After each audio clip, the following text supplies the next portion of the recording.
बाप है तो बेटे का हक क्या है, आप बेटे हैं तो बाप का हक क्या है। इन तमाम चीज़ों के मसाइल का इल्म हासिल करना ये हम पर फर्ज है। ये कौन बताएगा? ये न्यूटन का मोशन लॉ बताने वाला नहीं बताएगा। ये कौन बताएगा? ये a+b² मैथ का फार्मूला समझाने वाला ये आपको नहीं बताएगा। ये अल्बर्ट आइंस्टाइन का रूल ऑफ रिलेटिविटी बताने वाला नहीं बताएगा। इन तमाम चीजों को सीखने के लिए आपको मदरसे में जाना पड़ेगा या मस्जिद के इमाम से मिलना। इमाम कौम का गार्जियन होता है। इमामत एक बहुत बड़ा मनसब है। हमने इमामत को हकीर समझना शुरू किया। यही वजह है कि आज कोई माँ नहीं चाहती कि मेरा बेटा हाफिज कुरान बन जाए, इसलिए कि एक ऐसा नैरेटिव सेट कर दिया गया है पूरी दुनिया में, और एक ऐसी गलत बात फैला दी गई है कि साहब मैं अपने बेटे को मौलाना बना दूंगी, मैं माँ हूँ, या तो मेरा बेटा कैसे मौलाना बने, या मेरा बेटा हाफिज बने। तो मेरा बेटा हाफिज बन जाएगा तो खाने पीने का इंतजाम कहाँ से करेगा? मेरा बेटा मौलाना बन जाएगा तो खाने का इंतजाम कहां से करेगा? लेकिन फिर जब कोई मौलाना हो जाता है, फिर कब जो कोई हाफिज कुरान हो जाता है, तो हजरत हाफिज अकील अजहर साहब किबला, फिर वही लोग समाज और सोसाइटी के लोग कहना शुरू कर देते हैं कि भाई मौलाना लोग तो बहुत ज्यादा खाना खाते हैं, हाफिज तो बहुत ज्यादा खाते हैं। एक तरफ तो आप कह रहे हैं कि साहब ये खिलाएंगे कहां से, और दूसरी तरफ ये कौन सी बात हो गई? देखिए इतना याद कर लीजिए, रिज़्क़ का मालिक अल्लाह तबारक व तआला है। हाफिज कुरान हो या आलिम दीन हो, नसीब में जो रिस्क है उसको कोई रोक नहीं सकता है। अल्लाह तबारक व तआला रज़्ज़ाक़ है, अल्लाह देने वाला है। एक बात मैं आपको बताता हूँ, ये कौन है इसको आप गिरह बांध लीजिए और इसको दिल की किताब में नोट कर लो। बनियापुर और डुंगर पट्टी के मुसलमानों और मेरी कौम के नौजवानों, हजरत हाफिज कलीम साहब मौजूद हैं, हाफिज नदीम साहब किबला, और हजरत हमारे सुन्नी नेटवर्क के नाम भाई ने सुन्नी छपरा नेटवर्क के प्रोपराइटर और रज़वी दूल्हा के प्रोपराइटर साहब किबला भी मौजूद हैं। इस पैगाम को पूरी दुनिया में नशर कर दीजिए, इसलिए बहुत घबराने की जरूरत नहीं है, बहुत डरने की जरूरत आपको नहीं है। हमेशा खुश रहिए और खुशहाल जिंदगी गुजारिए और अल्लाह से डरिए। हाँ, डरने की जरूरत है, हाँ अल्लाह से डरने की तो जरूरत है ना। इस दिल में अल्लाह का खौफ हर वक्त मौजूद रहे। ये नहीं कि लोग क्या कहेंगे, हालात क्या है, हालात बनते भी हैं, हालात बिगड़ते भी हैं। तिलकल अय्यामु नुदाविलुहा, अल्लाह तबारक व तआला जमाना को पलटता रहता है, वक्त बदलता रहता है। कभी अच्छा होना, कभी बुरा होना, ये सिक्के के हेड एंड टेल भाग हैं, ये सिक्के के दो पहलू हैं, ये सिक्के के दो रुख हैं। मुसलमान वो नहीं है जो हालात का शिकवा करे, बल्कि मुसलमान तो है कि हर हाल में अल्लाह का शुक्र अदा करे, हर वक्त अल्लाह का खौफ उसके दिल में मौजूद हो, हर वक्त अल्लाह अल्लाह करे, अल्लाह से डरे।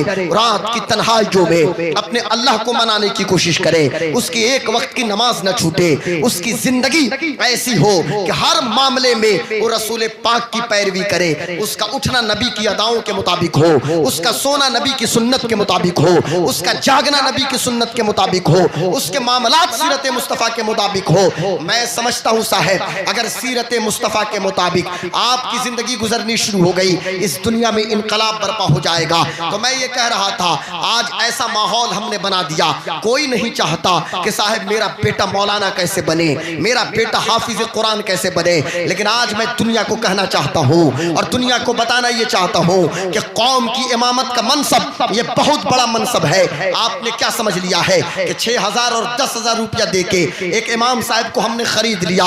नहीं मेरे दोस्तों, मैं आपको 10,000 रुपया देता हूँ, मुझे एक मुक्तदी की जरूरत है, आपको इमाम की जरूरत है। सारे शराइत आप रख देते हैं, ये शर्त इमाम के अंदर, ये शर्त इमाम के अंदर, ये शर्त इमाम के अंदर, लेकिन हमें मुक्तदी की जरूरत है। चलिए हमारी मस्जिद में आप सिर्फ 5 वक्त की नमाज पढ़िएगा और हम आपको हर महीने 10,000 रुपया देंगे। आप कहेंगे गुलाम गौस कादरी, ये मुमकिन नहीं है, हम अपने बीवी बच्चों को कैसे छोड़ेंगे, हम अपने घर बार को कैसे छोड़ें, हम अपने दोस्त और यारों की मजलिस को कैसे छोड़ें? आपका 10,000 रुपया मुबारक हो, हम अपने घर में नमाज पढ़ लेंगे। मैं कहता हूँ मुक्तदी बनने की बात आए तो 10,000 रुपया आपको ना चाहिए और इमाम साहब की पूरी जिंदगी 10,000 रुपया में गुजर जाएगी।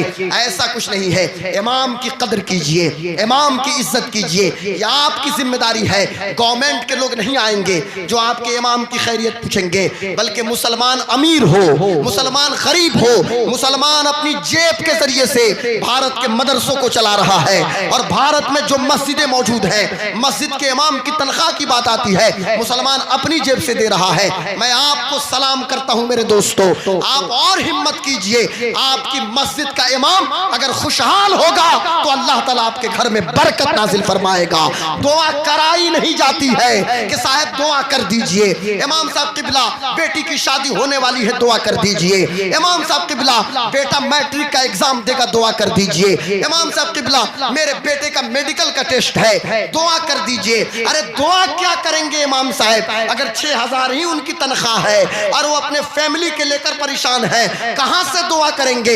इमाम खुशहाल होगा, लब हिलाने की जरूरत नहीं पड़ेगी, उसका दिल दुआ देगा, गांव के सारे लोग खुशहाल रहेंगे, मोहल्ला खुशहाल रहेगा। दोस्तों, मेरे बुजुर्गों, मेरे भाइयों, मेरे अजीज साथियों, अपने उलमा की कदर कीजिए और याद रखिएगा गांव मोहल्ले में एक मदरसे का भी होना जरूरी है। वो छोटा सा मकतब ही क्यों ना हो, जहां पे आपके बच्चों को दीन की बुनियादी तालीम दी जाए, जहां बच्चों को वजू का तरीका बताया जाए। ये तरीका मॉन्टेसरी में कोई नहीं बताएगा, ये तरीका कन्वेंट और सीबीएसई पैटर्न या एनसीईआरटी की किताबों में नहीं मिलेगा। वजू में कितनी बातें फर्ज है मुझे बताएं, गुस्ल में कितनी बातें फर्ज है, नमाज का तरीका क्या है।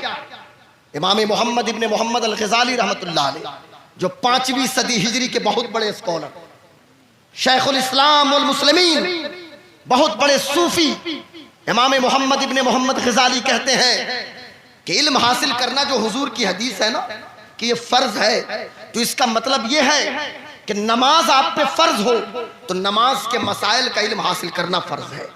रोजा फर्ज हो, रोजा के मसाइल का इल्म हासिल करना फर्ज है। ज़कात फर्ज हो गई, ज़कात के मसाइल का इल्म हासिल करना फर्ज है। हज फर्ज हो गया, हज के मसाइल का इल्म हासिल करना फर्ज है। आप शादी करने जा रहे हैं, बीवी के हुकूक क्या है, आप बेटा हैं या आप बाप हैं, बाप हैं तो बेटे का हक क्या है, आप बेटे हैं तो बाप का हक क्या है, इन तमाम चीजों के मसाइल का इल्म हासिल करना ये हम पर फर्ज है। ये कौन बताएगा, ये न्यूटन का मोशन लॉ बताने वाला नहीं बताएगा। ये कौन बताएगा, ये A+B² मैथ का फार्मूला समझाने वाला ये आपको नहीं बताएगा। ये अल्बर्ट आइंस्टाइन का रूल ऑफ रिलेटिविटी बताने वाला नहीं बताएगा। इन तमाम चीजों को सीखने के लिए आपको मदरसे में जाना पड़ेगा या मस्जिद के इमाम से मिलना पड़ेगा। इसलिए मस्जिद के इमाम और मदरसे के मुदर्रिस की कदर कीजिए और दीनी तालीम को फरोग दीजिए। एक माहौल बनाइए कि हमें बच्चों को पढ़ाना है, दीन की बुनियादी तालीम बच्चों को दीजिए और उसके बाद बचपन में एक रंग चढ़ा दीजिए अपने बच्चों के ऊपर। एक ऐसा रंग चढ़ जाए, नबी की मोहब्बत का रंग, अल्लाह का रंग, सहाबा की मोहब्बत का रंग, गौसे आजम का रंग, गरीब नवाज का रंग, का आपका बेटा जवान हो जाए, वो डीएम बाद में बने, पहले नबी का सच्चा गुलाम रहे, एसपी बाद में हो, नबी का सच्चा गुलाम हो, वो डॉक्टर बाद में हो, नबी का सच्चा गुलाम हो, इंजीनियर बाद में हो, आका का सच्चा गुलाम हो। ऐसा माहौल आप बनाइए। बात मेरी दूसरी समत में न चली जाए, मैं अर्ज ये करना चाहता हूँ मेरे दोस्तों, मेरे बुजुर्गों, जरा इधर देखिए मेरे दोस्तों, बस थोड़ी देर गुफ्तगू होगी क्योंकि रात के 2:45 बजे खतीब को भी बड़ी मेहनत करनी पड़ती है और ऑडियंस को भी बड़ी मेहनत करनी पड़ती है, इसलिए थोड़ा सा माहौल आप बनाइए। मैंने ये बात इसलिए कर ली कि मस्जिद के इमाम की कदर कीजिए, मस्जिद मदरसे के मुदर्रिस की इज्जत कीजिए और गांव में एक मकतब भी हो। कोई जरूरी नहीं कि बहुत बड़ा इदारा हो जाए, बहुत बड़ा मदरसा आप कायम कर लें, दारुल उलूम बना ले, नहीं नहीं, इतनी तालीम के लायक तो कोई जगह हो कि जहां मेरी बेटी और मेरा बेटा बैठ के इतना तो समझ ले कि नमाज का तरीका क्या है, कुरान की तिलावत कैसे करनी है, दुरूद शरीफ किस तरह पढ़ना है, बाप की कदर क्या है, माँ की इज्जत क्या है, अगर बेटी है तो बच्चों की तरबियत कैसे करेगी शादी के बाद, पर्दे का मसला क्या है और इस्लाम पर्दे के हवाले से क्या कहता है। इन तमाम चीजों का इल्म हासिल करना हमारे और आपके लिए जरूरी है।